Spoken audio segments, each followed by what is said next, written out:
you were one of the guys that decided we're going to do this by car. Right.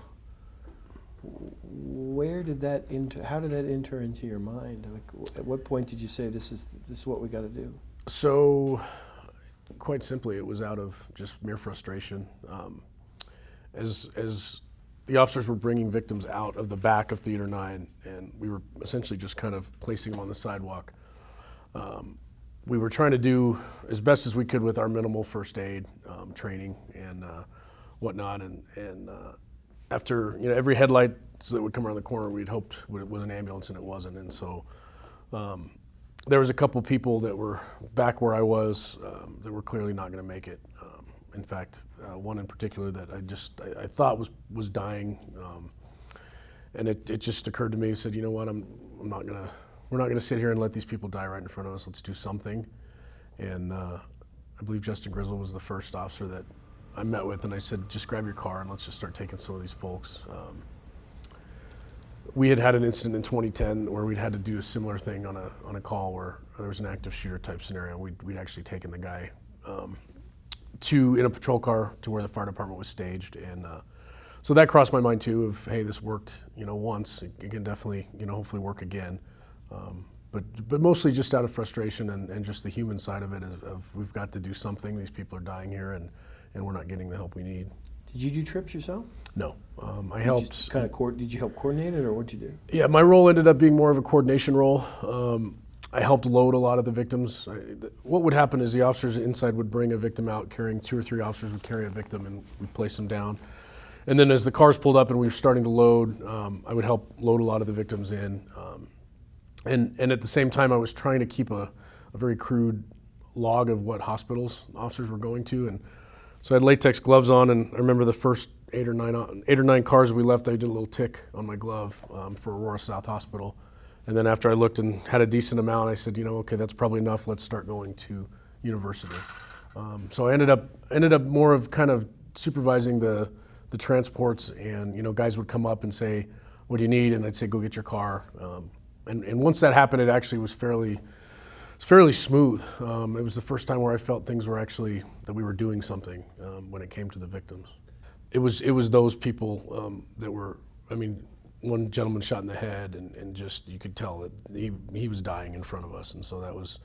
I don't think it was a tough decision to say let's do something. So that's what we did, and it seemed to work. You train around the country now?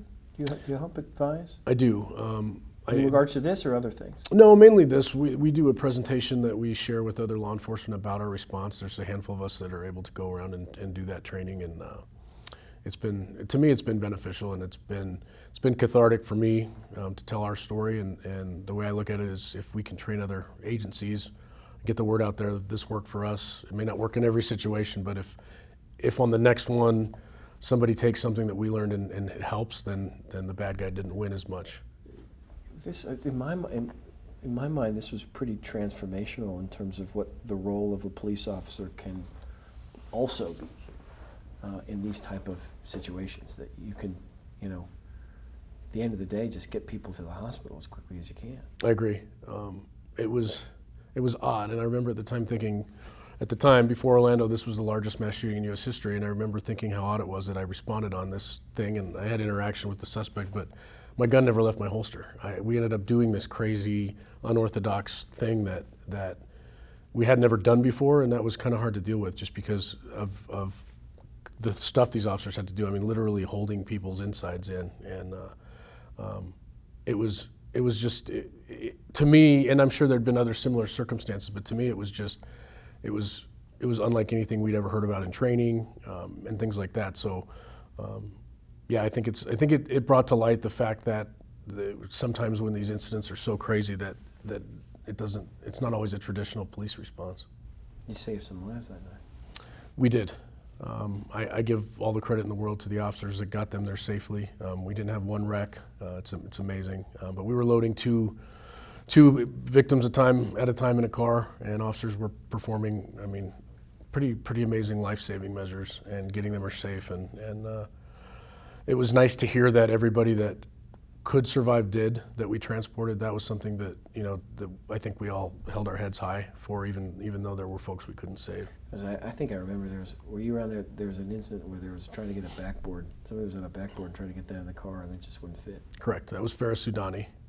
Farah was really in bad shape, and officers actually ran to a fire truck or an ambulance, I can't remember, and actually retrieved the backboard because the medical folks were doing other stuff.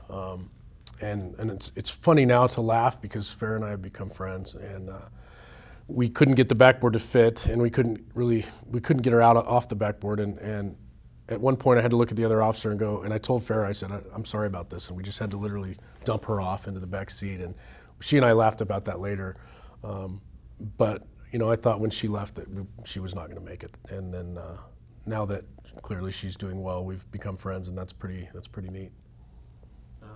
You different officer today? Yeah, no, just different person. I mean, I don't think, you know, I don't. Yes, I'm a cop, but I don't think that this changed me as an officer necessarily. It's just more so as a human being. I think it really just put things into perspective. We all knew this could happen. We all knew, and we trained for it.